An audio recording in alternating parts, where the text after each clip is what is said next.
All right, guys, here we go. So, hopefully, this is recording really well. It's been crashing on me today, so fun. So, we are going to be working with uh, uh, the chain rule, which is the most used rule. And so, you can do, there's some of the things that I forgot to erase. So, there's different types of notations. Uh, Parametrically, I'll show you what those are real quick, and then we'll just kind of worry about the biggest thing is the fact that the chain rule is used over and over. And some of these things will be done not just today, uh, but throughout the next week or so. And we will get started. All right. So this is the theoretical idea of the chain rule. So what I want you guys to do is, so it's a composite function. In other words, G is inserted to F. That's why it's F of G of X like this. So that means we have a function within inside a function is basically the idea behind it. So what we do is we take the derivative of the whole thing. So that's where the F prime comes from. And we leave G of X as is. And then from there, we take the derivative of the inside only. And that's where this comes from. So this is the derivative of the whole thing times the derivative of the inside. And the different type of notation, this is really, you might hear it as called as a U sub. Notice how they're making it U. And this is a very big piece for integration as we go. So if we say that y is equal to the function of u and that u is g of x, then we know that we take the derivative of y with respect to u, which is this whole thing, times the derivative of u, which is the inside. So it's really the same thing. And so it's a little different look when they write it like this. So I'll show you a little different way, but just remember, derivative of the whole thing, and then times the derivative of the inside. You know, I think sometimes you see it written as the outside-inside rule, but we'll just get used to it.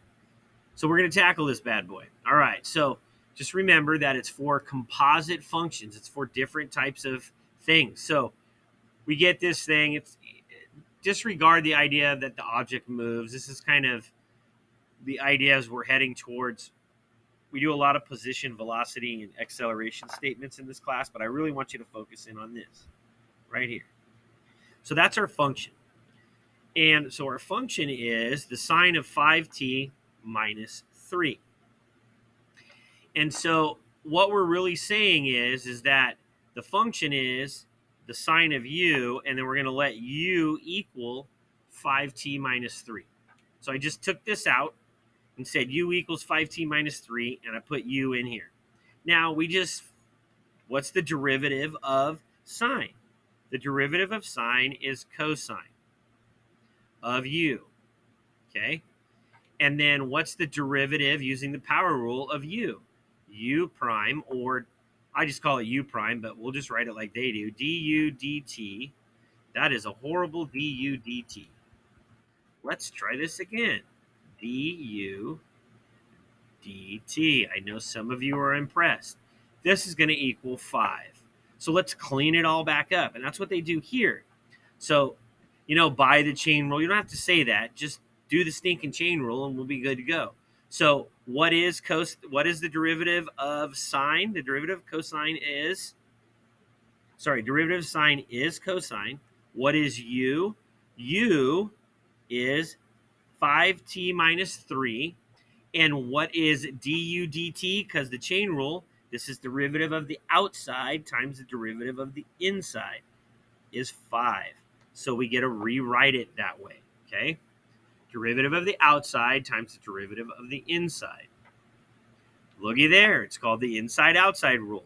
Same exact thing we just talked about. Okay, so let's just do another quick example here. Let's do x squared plus 3 to the quantity 7.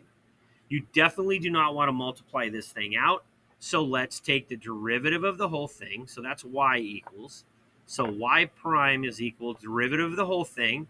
7 times 1 is 7x squared plus 3 to the 6th power, because we got to subtract 1 from 7, times the derivative of the inside. What's the derivative of the inside?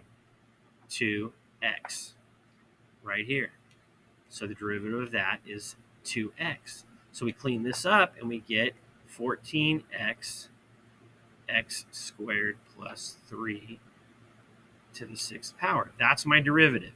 So if we look at it a little differently, we go y is equal to u to the 7th power, and u is equal to x squared plus 3. I'm doing this a different way, so this is another different way. Some of you are going to see it differently.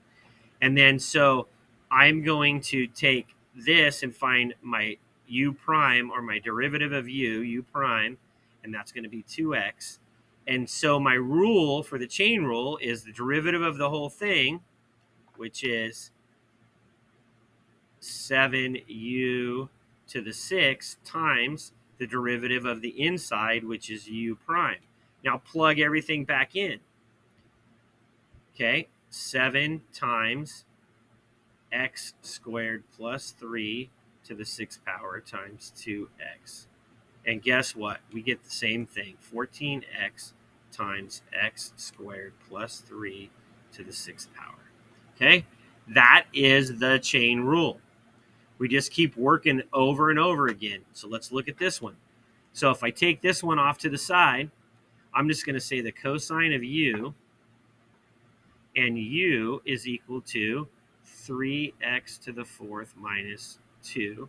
So u prime is equal to 12x cubed. What's the derivative of cosine? It's negative sine. I have a sheet for you guys if you're not sure what these are, and we'll give them to you. So that's this piece. Now clean it up and put it all together. I'm going to do negative sine, insert u, 3x to the 4th minus 2 times u prime, which is 12x cubed. Move the 12x cubed up front, and look what you got. Same thing. Why is that a negative here? Oh, it's a negative because of this negative right there. I was like, did I mess up? No, I didn't. Okay, so multiple different ways to look at it. Derivative of the inside, outside. You can do u substitution, all sorts of things like this. You can still tackle these pieces. If you notice, you can do it more than once. So if we end up with something like this, it cleans it up. And so we have the derivative of the inside of the inside, if you kind of look at that kind of piece there. And so we're just expanding on that a little bit more. And that's where those pieces come from. This is derivative of the whole thing.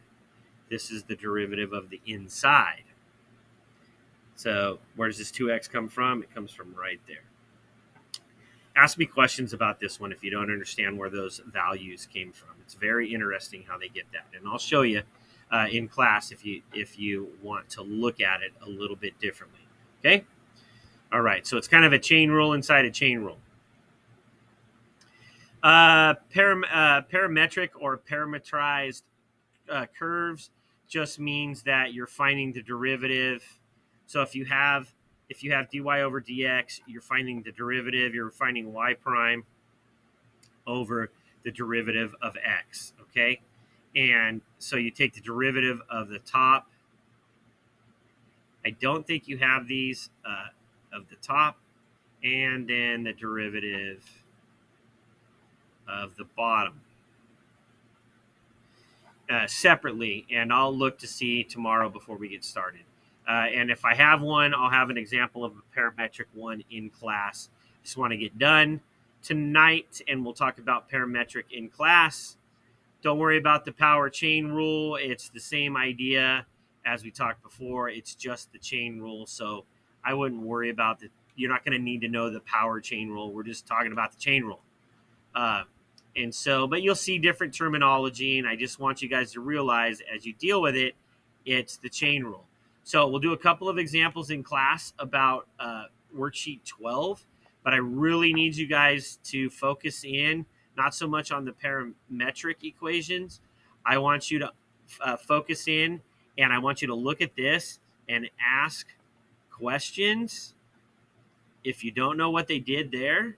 And I really want you to make sure you understand how we did this one. Whichever way you're comfortable with, inside, outside, use substitution, it doesn't matter. You'll get really, really good with this. And then I will give you a formula sheet that has all these ones on there as we get into derivatives. So we'll see you guys soon.